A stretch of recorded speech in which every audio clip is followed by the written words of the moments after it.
What if the reason you are not winning scholarships is not your talent, but your system?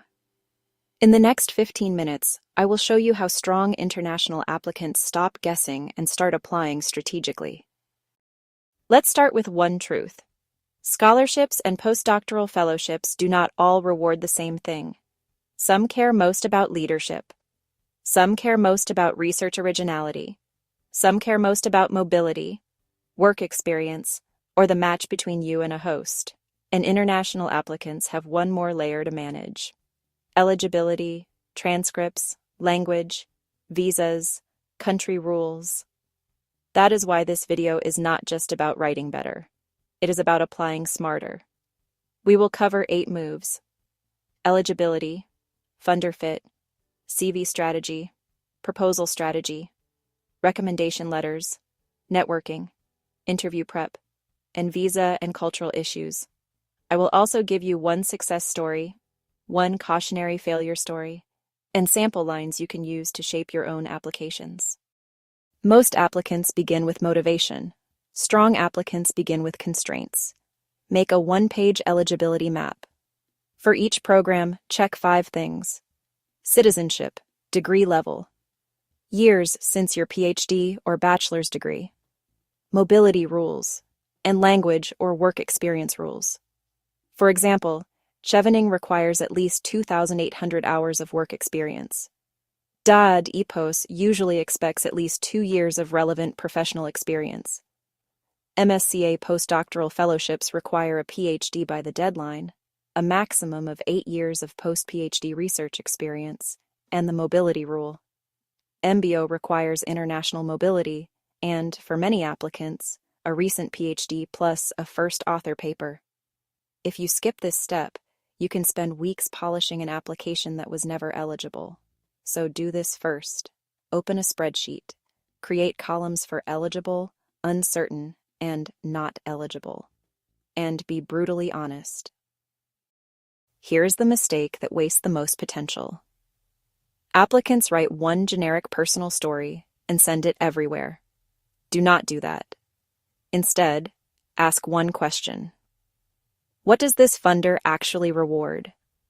MSCA explicitly scores excellence, impact, and implementation. Humboldt looks at originality, methods, feasibility, and your host environment. Chevening looks for leadership, networking, course choice, and future impact.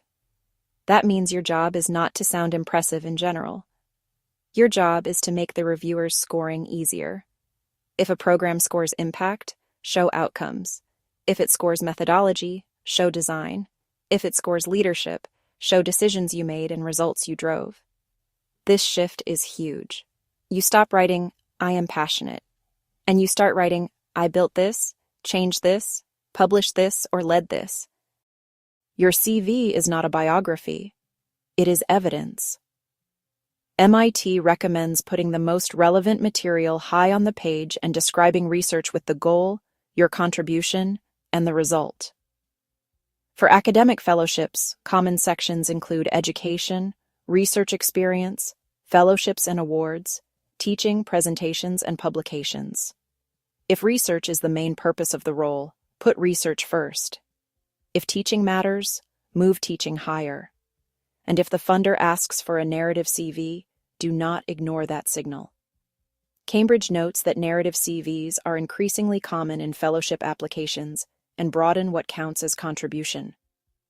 One more international point. DAAD EPOS explicitly asks for a reverse chronological CV without unexplained gaps. So if you had a break, explain it cleanly. Do not hope nobody notices. A good CV makes your trajectory easy to understand in 10 seconds. That is the standard. Now, the heart of the application. The proposal. Oxford's guidance is excellent here. Read the course or program page first. Follow the exact instructions. Show that the project is achievable in the available time. Show that it builds on what you already know. And show why that department, that host, or that lab is the right environment for the work. That sounds obvious. But many applicants still submit broad ideas with weak feasibility. MSCA makes the structure even clearer. Reviewers look for ambitious objectives, sound methodology, strong supervision and training, credible career development, impact, and the host's capacity to deliver. Humboldt also stresses originality, innovative potential, clear focus, and viability at the host institute. So a winning proposal is rarely vague. It says, this is the problem, this is the gap, this is the method, this is why this host, this is what I will learn, and this is why it matters now. And keep one integrity rule in mind. Oxford says the proposal must be entirely your own work. Do not outsource your brain. Weak letters kill strong files. So do not treat references as passive. Stanford's admissions guidance says recommendation letters should come from academic or professional references who know you well and are qualified to evaluate your potential. That means senior and famous is not always better than specific and informed. Also, check each scheme's exact rules. Chevening asks for 2 referees and requires reference letters if you reach interview stage. DAAD EPOS wants a current employer letter on official letterhead with signature and stamp. MBO requires 2 reference letters and says one must come from the PhD supervisor or co-supervisor, while none can come from the receiving institute. Your move is simple. Ask early. Send a short brief. Include the program, deadline, your draft CV, your project summary, and 3 things you hope they can speak about with examples. Do not just say, "Can you write me a strong letter?" Make it easy for them to be specific. Networking sounds soft. It is not. It is research. MSCA's official guidance says your network is an invaluable source when finding a host organization. Cambridge's Researcher Careers Guidance says networking is a hugely helpful resource for getting answers and clarity. Chevening Student Advice also recommends connecting with alumni and local alumni groups for informal insights into what worked. So here is the practical version. Write short, respectful emails. Ask specific questions. Could this lab be a good host for my proposed topic? Is this program open to someone with my background? What kind of examples helped you at interview? What makes a proposal feel fundable in this department? Good networking does not ask strangers to do your thinking. It reduces uncertainty, and it often tells you, very early, whether your idea fits the people who would need to back it. If you reach interview, the game changes. Now they are testing ownership. Chevening says you should be prepared to talk about the examples in your essays, how the scholarship will help you achieve impact, and your course choices and application status. Cambridge's interview guidance says good preparation improves performance and reduces nerves. So build a short proof bank. 3 leadership examples, 3 collaboration examples, 3 problem-solving examples, and for postdoc interviews, 3 research examples that show independence, method, and why this host is the next logical step. Then practice answers aloud. Not in your head. Out loud. Use the STAR framework if the question is about action, situation, task, action, result. And add one more thing. Reflection. What did you learn? What would you do differently? That final piece makes you sound like a future fellow, not just a past achiever. International applicants need one extra habit: administrative foresight. If your transcript is not in English, Oxford and Stanford both require official English translations, and Cambridge says the application itself must be completed in English and Latin script. If you are applying to the United States through Fulbright, the official page lists J-1 visa sponsorship as part of the award package. And U.S. government guidance notes that some J-1 holders can be subject to the 2-year home country physical presence requirement.